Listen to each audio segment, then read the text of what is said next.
So if they have a congregation that does not want to abide by the 1990 vision and expectation, first and foremost, I don't think the Synod Council has the authority to stop that congregation from doing that, nor do they have the ability to build that kind of barrier around the Synod. Now, congregations can, it is within your right to, I would recommend that you put it either in your bylaws or in a continuing resolution, but you could say that we want to call a heterosexual, single, or married person. Those would be in order, all right? But it would not be for the Synod, nor would it be for our Synod Council. I don't believe those motions are in order. So then I've had pastors ask me, well, what could we do? So I've been in conversation with David Swartling, and we are working on language for a variety of resolutions, one of which would be a sense resolution. And you should know that no one that I work with likes that word except me. And I love the word, because it would need to be the sense of this synod, and it would have to be voluntary, that we would refrain from calling a gay lesbian pastor in a committed relationship for, say, 5 years. But it would have no authority, would have no ability to actually stop a congregation.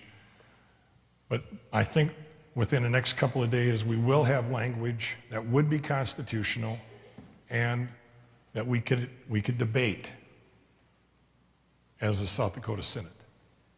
Is that clear? And you like my word sense, don't you? Thank you.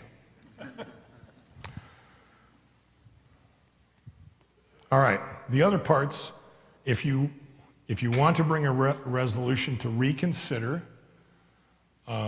both of them will be simple majority votes at your conference assembly and the Synod assembly, and it would just simply ask that the sexuality statement either be amended or overturned, or that the 4 recommendations for practice and policy could be overturned. That would be a simple majority vote at the Churchwide Assembly for the sexuality statement, either to open it so that it could be amended or to overturn it would require a 2/3 because it was passed by a 2/3. So those would all be in order, but they would need to pass at your conference assembly, pass at the Synod assembly, and then they would be taken up then in Orlando. And all of that would be appropriate.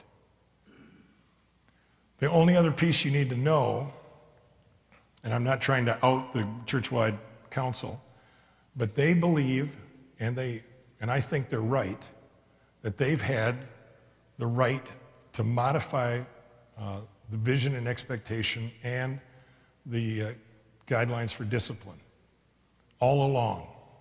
That they could have, at one of their meetings, just simply decided to change the practice and policy of this church.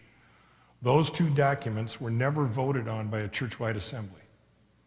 They were both created out of Churchwide, looked at by the bishops, and then approved by the Church Council.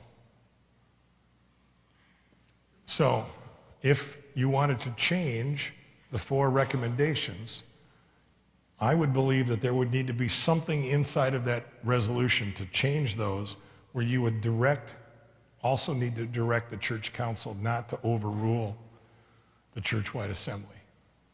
Would that be about right? Okay.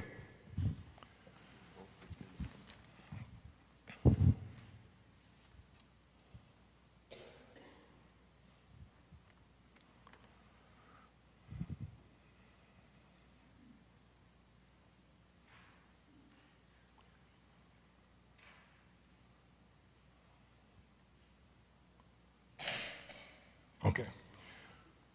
I'm going to go with number 2 because we haven't had this, we haven't even been close to this. So it's not like I don't like number 1, I just like number 2 better. Could there be a quota set up for seminary faculty so that professors who support the traditional teaching on sexuality and homosexuality be able to serve in teaching candidates in the ELCA roster? Great question.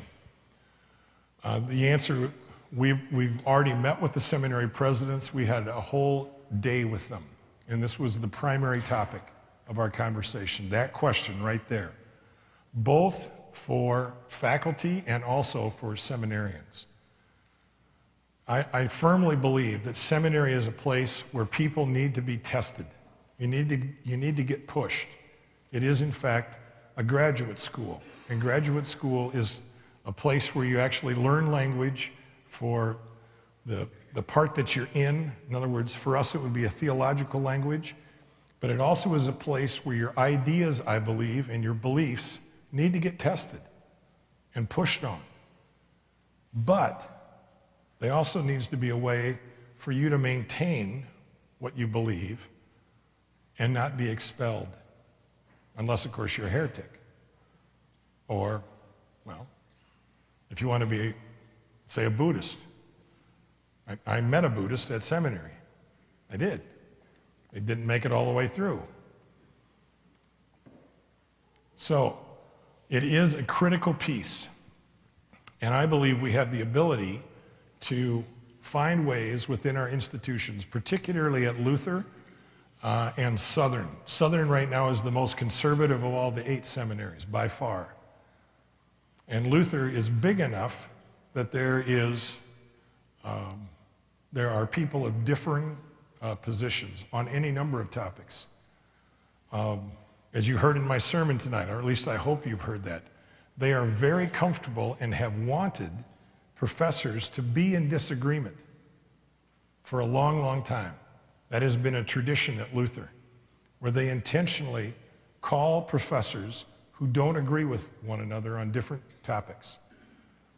And that didn't get invented when I went there, and it wasn't invented when my dad was there back in the 50s. That has actually been one of their hallmarks.